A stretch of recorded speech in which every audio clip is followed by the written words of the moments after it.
xy and x dash y dash are two parallel tangent to a circle with center O and another tangent AB with point of contact C intersecting xy at A and x dash y dash at B. Prove that AOB is 90 degree angle. AOB ये आपको prove करना है कि ये 90 है। ये 90 prove कैसे हो पाएगा? जब हमें एक जो ट्रायंगल है ये 90 जब भी प्रूव हो सकता है जब ये जो ट्रायंगल हम देख रहे हैं इस ट्रायंगल के अंदर अगर अदर टू एंगल का सम अगर हमें 90 मिल जाता है तो हम ट्रायंगल की प्रॉपर्टी लगाकर 180 में से इस सम को माइनस कर देंगे, इसको और इसको माइनस कर देंगे तो हमें ये 90 मिल जाता है। तो यही कंसेप्ट के लिए हमें पहले ये दोनों एंगल फाइंड करने होंगे। जब ये दोनों एंगल फाइंड हो जाते हैं तो हम इस ट्रायंगल प्रॉपर्टी का यूज करके 90 ये फाइंड कर सकते हैं। तो ये फाइंड कैसे होंगे, इसके लिए हमें कुछ कंस्ट्रक्शन भी करना पड़ता है लेकिन कुछ लिखना भी होगा।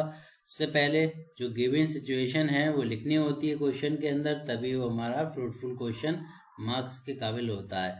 तो यहाँ पर देखिए एक्स एंड वाई दोनों लाइनें हैं, ऐसे आपको लिख देना है। दोनों टेंजेंट लाइन है और जिसमें सेंटर ओ है और कांटेक्ट जो सी पॉइंट है, एक और टेंजेंट जिसका कांटेक्ट सी पॉइंट पर होता है और X and X Y and X dash Y dash दोनों लाइन पर ए एंड बी पर ये टेंजेंट के दोनों पॉइंट हमें नजर आते हैं। तो हमें ये लिखना होता है पहले, फिर एंगल एओबी हमें ये प्रूव करना है, ये लिख दिया। अब यहाँ पर क्वेश्चन शुरू हो जाता है कि कंस्ट्रक्शन क्या करेंगे। कंस्ट्रक्शन करना होगा ये लाइन को। जब ये लाइन को कंस्ट्रक्शन करते हैं तब हमें पता चलेगा कि ये जो ट्रायंगल है ये राइट एंगल ट्रायंगल है। तो यहाँ क्यों ट्रायंगल 90 डिग्री है ये और रेडियस के साथ टेंजेंट 90 डिग्री का एंगल बनाती है, इसलिए ये 90 हो जाएगा और यहाँ पर भी 90 हो जाता है। तो इसका मतलब ये दोनों ट्रायंगल 90-90 के हम बोल सकते हैं। तो जब ये दोनों 90-90 के हम बोल सकते हैं तो उसके बाद हम इसमें कॉन्ग्रुएंसी का यूज़ कर सकते हैं। तो कंस्ट्रक्शन करेंगे, पहले ये लाइन को ओ सी को ज्वाइन कर दिया। ओ सी को ज्वाइन करने के बाद हमें ये 90 डिग्री, जैसे अभी मैंने बताया ओ पी ए ये पी और इसी टाइप से ओ सी ए या फिर ए सी ओ ये भी 90 है, ठीक है। तो ये भी 90 हमने लिख दिया। इसके बाद दोनों ट्रायंगल में कॉन्ग्रुएंसी करेंगे। तो कॉन्ग्रुएंसी करने के बाद ही हम इसमें जो अभी हम सबसे पहले बात कर रहे थे एंगल फाइंड करने की, तो वो एंगल इक्वल हैं क्या है उसके बेस पर हम इसका आंसर पता कर सकते हैं। तो इस ट्रायंगल में क्या करना होगा, इसमें RHS प्रॉपर्टी का यूज करेंगे क्योंकि ये राइट ट्रायंगल है, ये भी राइट ट्रायंगल है और राइट एंगल ट्रायंगल। तो ये साइड कॉमन हो जाती है जो हाइपोटेन्यूज होगी और एक साइड हमें लेनी होती है, ये रेडियस इक्वल हो जाएगी। तो ऐसे करके ये हो जाता है इक्वल। तो इन ट्रायंगल ओ पी ए इस ट्रायंगल के अंदर और ओ सी ए इस ट्रायंगल के अंदर, दोनों ट्रायंगल के अंदर कैसे करेंगे, RHS लेंगे तो पहले राइट एंगल लिखना होगा, angle O P A equal angle O C A. तो क्या है रीजन, ईच 90 है, ये लिख दिया। फिर उसके बाद एच ओ ए इक्वल ये हाइपोटेन्यूज इक्वल हो जाता है, कॉमन साइड भी कह सकते हैं।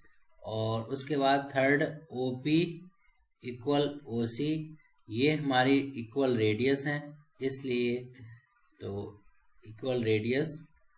तो triangle O P A congruent triangle O C A. अब कौन से रूल से हो जाता है ये, तो हो जाता है बाय RHS प्रॉपर्टी से, ठीक है। कॉन्ग्रुएंस की जो प्रॉपर्टी होती हैं उनमें RHS होता है, तो ये RHS के थ्रू ही हम इसको कॉन्ग्रुएंट कर देते हैं। इसका मतलब ये दोनों ट्रायंगल कॉन्ग्रुएंट हो चुके हैं।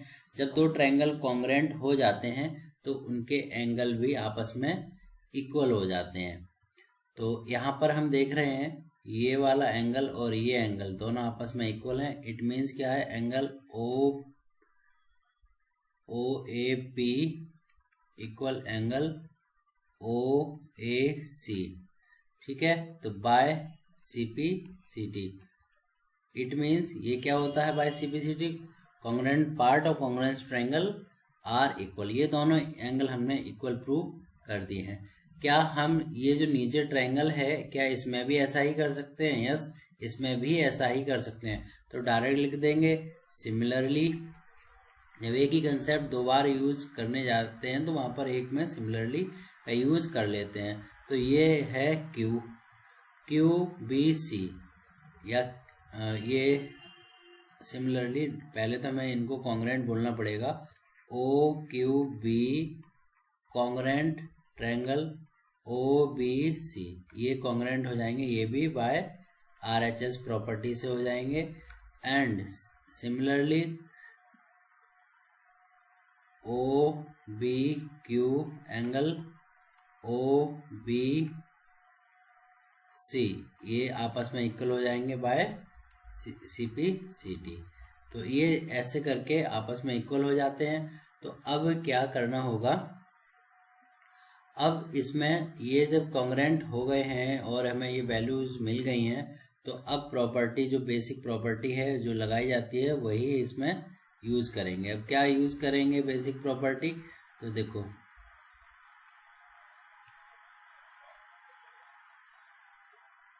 ये कॉन्ग्रुएंट कर दिया। अब ये हमने ये लाइन को यहाँ पर जो लाइन हमने पहले ड्रॉ की थी, तो समझने के लिए यहाँ से ये आप तो कॉपी में ड्रॉ कर चुके होंगे, लेकिन ये जो एंगल है और ये जो एंगल है, ठीक है। तो यहाँ पर अब क्या रूल लगेगा, X Y and X dash Y dash are two parallel lines, तो लाइंस पैरेलल है। And A B is transversal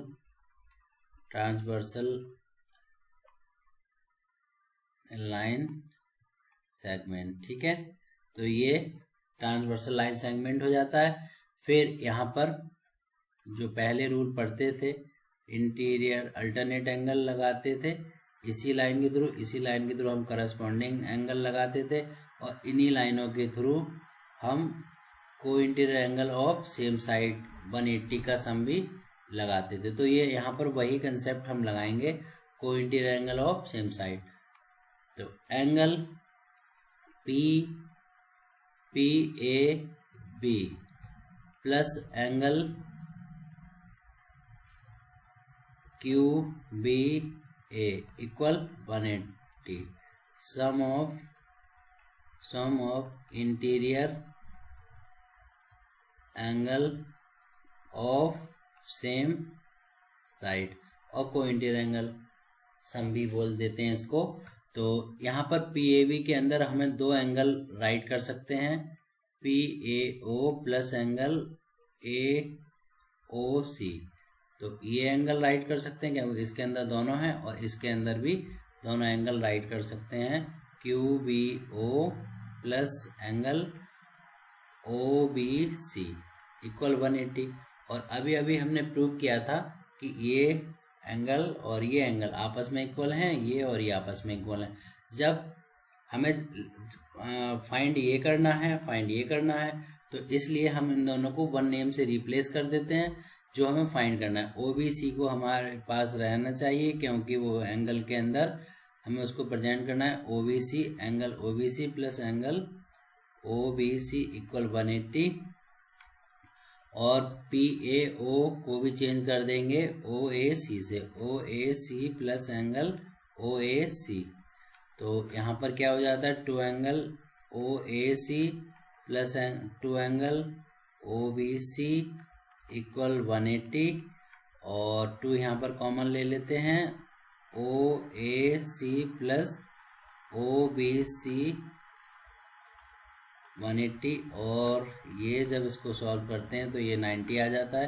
तो हमें अंदर के जो वैल्यू की स्टार्टिंग में बात की थी उसका सम 190 डिग्री हमें मिल चुका है। तो इन दोनों का सम हमें 90 डिग्री मिल गया है।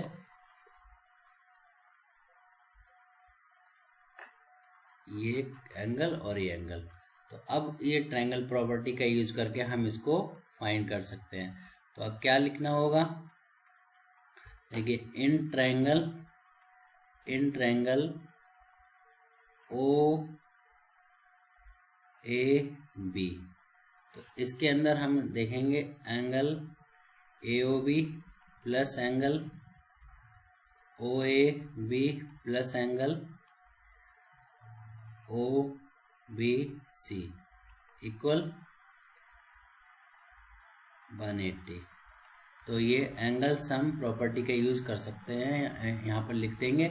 और उसके बाद angle A O B plus, इनकी वैल्यू को हम पहले ही फाइंड कर चुके हैं, तो हमें क्या लिखना होगा, अब प्रूफ।